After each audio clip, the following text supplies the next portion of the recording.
Have you ever found yourself standing in the vitamin aisle at the store, staring at all those colorful bottles, wondering, should I be taking one of these? Maybe you've heard friends swear by their daily multivitamin, or read headlines saying they're a waste of money, or worse, even harmful. It's enough to make your head spin. Well, today, let's untangle this together. We're talking about the truth behind multivitamins for seniors. Do they help, or could they actually harm us?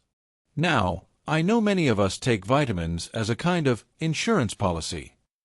We think, if my diet isn't perfect, this little pill will fill in the gaps. And hey, that makes sense. As we get older, our bodies change. Maybe we don't absorb nutrients as easily, or our appetites aren't what they used to be. But here's the thing, not all vitamins are created equal, and what works for your neighbor might not be right for you.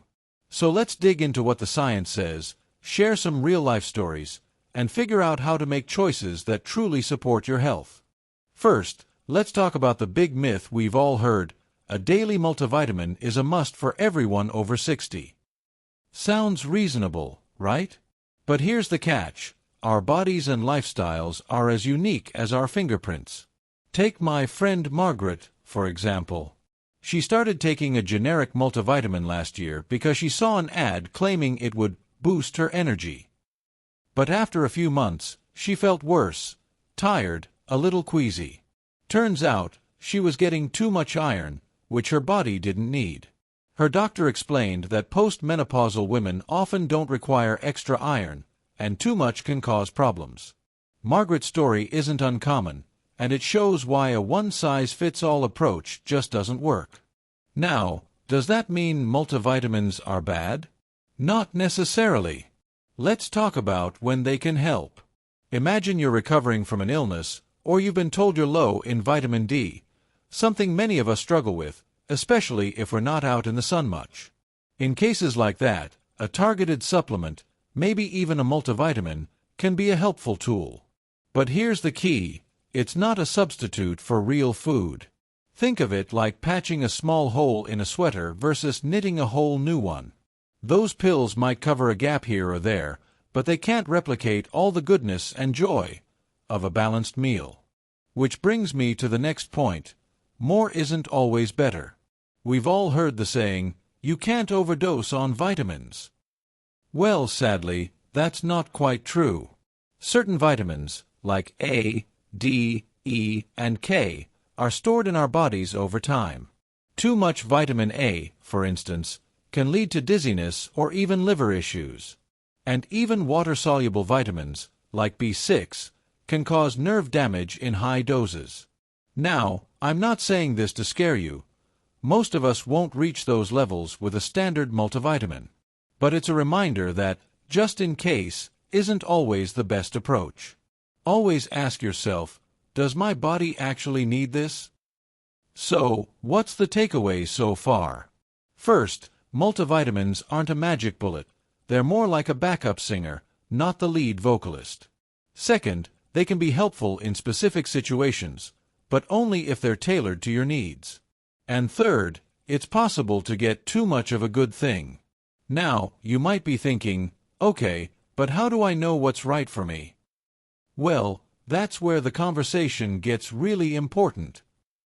Let's talk about how to navigate this with your healthcare team, why your diet should always come first, and how to spot the red flags on supplement labels. Because here's the good news. Once you have the right information, you can make choices that truly help you thrive, not just get by. You know, one of the biggest mistakes I see folks our age make is trying to navigate this vitamin maze alone. We'll pick up a bottle because the label says, Senior Formula, or Anti-Aging Boost, and assume it's safe. But here's the truth. Your doctor or pharmacist should always be part of this conversation. Let me tell you about my neighbor George. George started taking a new multivitamin he saw advertised during his morning game show. Seemed harmless enough, until he ended up in the ER with irregular heartbeats. Turns out, the vitamin was packed with vitamin K, which interfered with his blood thinner medication. Scary, right? But here's the good part. George's story has a happy ending. His doctor helped him find a supplement without vitamin K, and now he's back to tending his rose bushes. The lesson: always bring your supplements to your next appointment. Slip that bottle into your purse or pocket and say, "Hey, Doc, what do you think about this?" It takes 2 minutes, but it could save you a world of trouble. Now, let's talk about the foundation of all this: real, whole foods. I call this eating the rainbow, and no, I don't mean Skittles. Think about these little guys. They're bursting with antioxidants, fiber, and vitamins. No pill required. Or leafy greens like spinach and kale, which give you magnesium and folate. The beauty of food is that it's packed with nutrients that work together, like a symphony. A pill might give you a solo violinist, but you're missing the whole orchestra. Plus, let's not forget the joy of a shared meal. When was the last time you felt connected to someone over a multivitamin? I get it, though.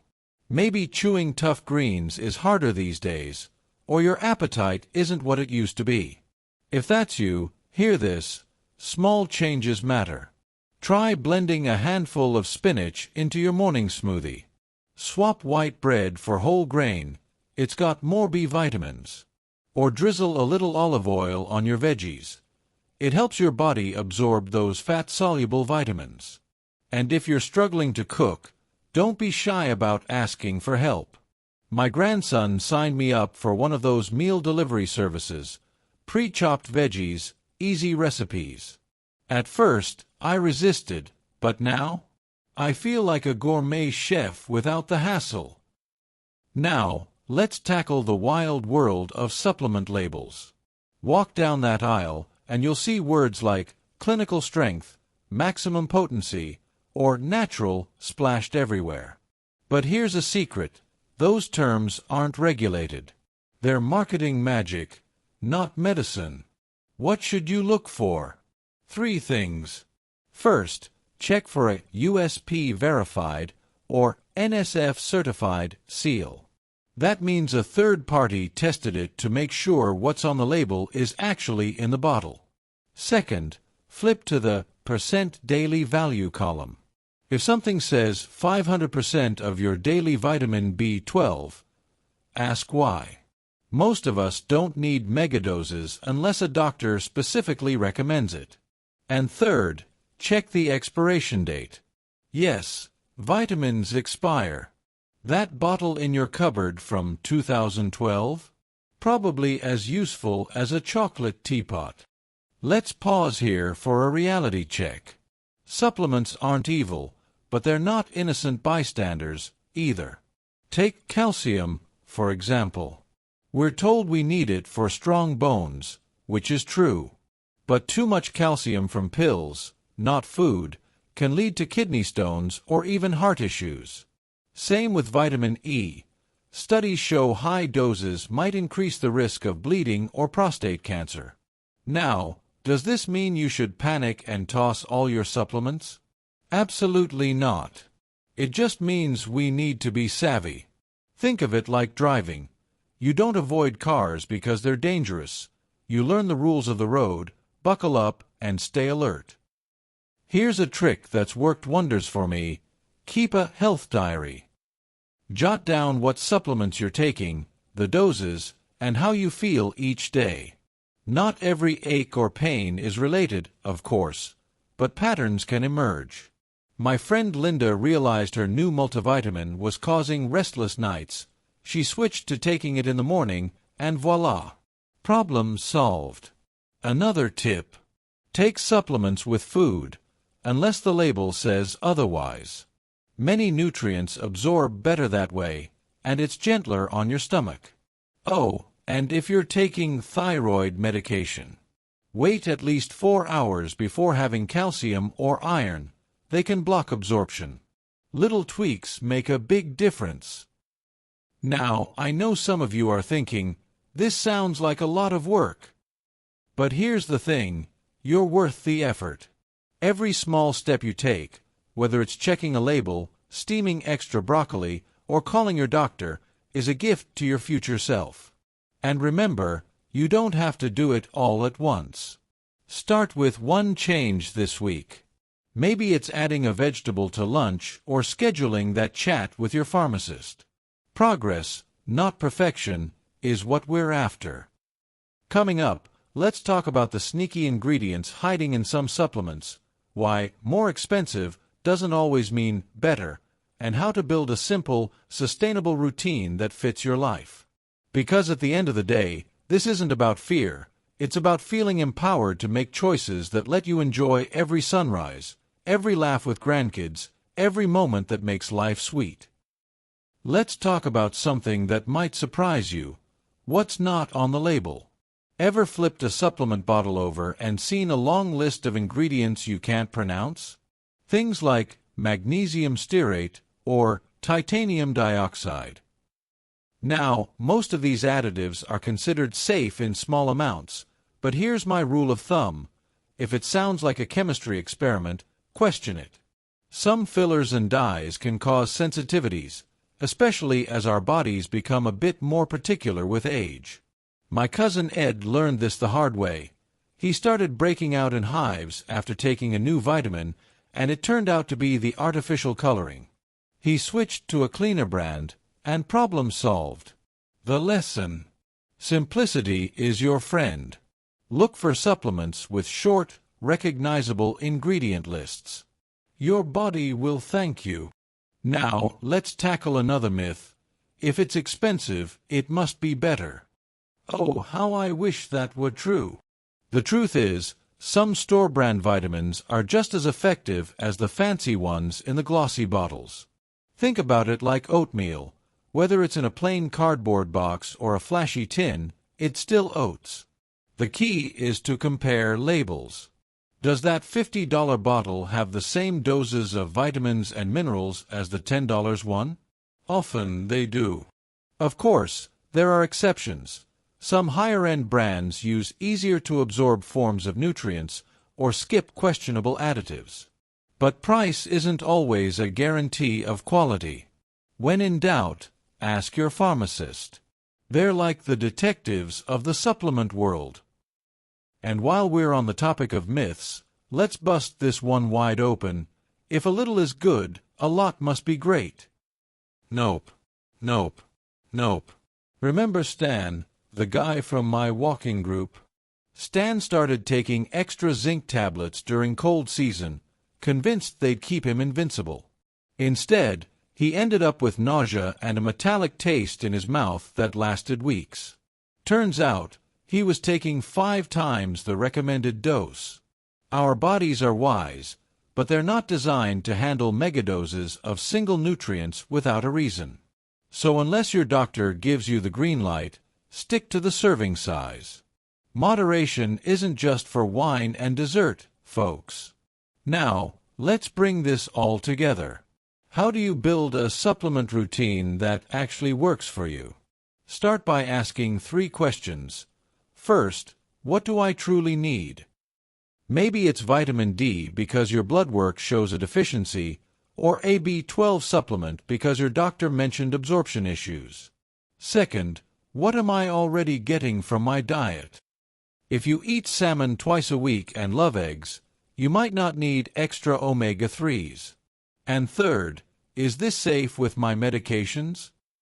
That's where your doctor or pharmacist becomes your MVP. Once you've got those answers, keep it simple. Maybe it's just 1 or 2 supplements, taken consistently. No need for a dozen pills rattling in a jar. Take me, for example. My doctor and I had a chat last year. We looked at my diet, my blood work, and my medications. Turns out, I needed vitamin D and a probiotic, nothing more. And you know what? I feel better than when I was taking a cocktail of 6 different pills every morning. It's like decluttering your closet. You keep what serves you and let go of the rest. And if your needs change over time, that's okay. Revisit the conversation yearly or after any major health shift. Flexibility is key. Let's take a deep breath together. All this talk about vitamins and labels and risks, it can feel overwhelming, can't it?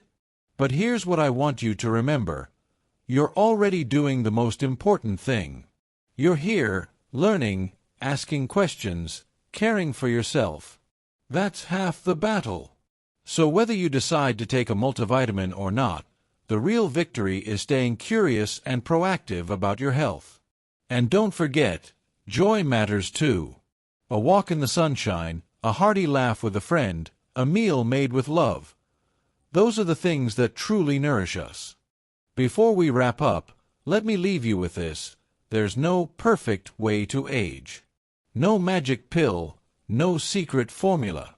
It's about listening to your body, trusting your wisdom, and giving yourself grace.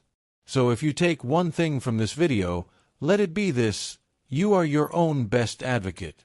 You've got the power to make choices that help you feel vibrant, strong, and fully alive in this chapter of life. Now, I'd love to hear from you. Have you tried a supplement that made a difference, or one you'll never take again? Share your stories in the comments below. Let's learn from each other. And if this video resonated with you, do me a favor. Hit that like button and subscribe if you haven't already.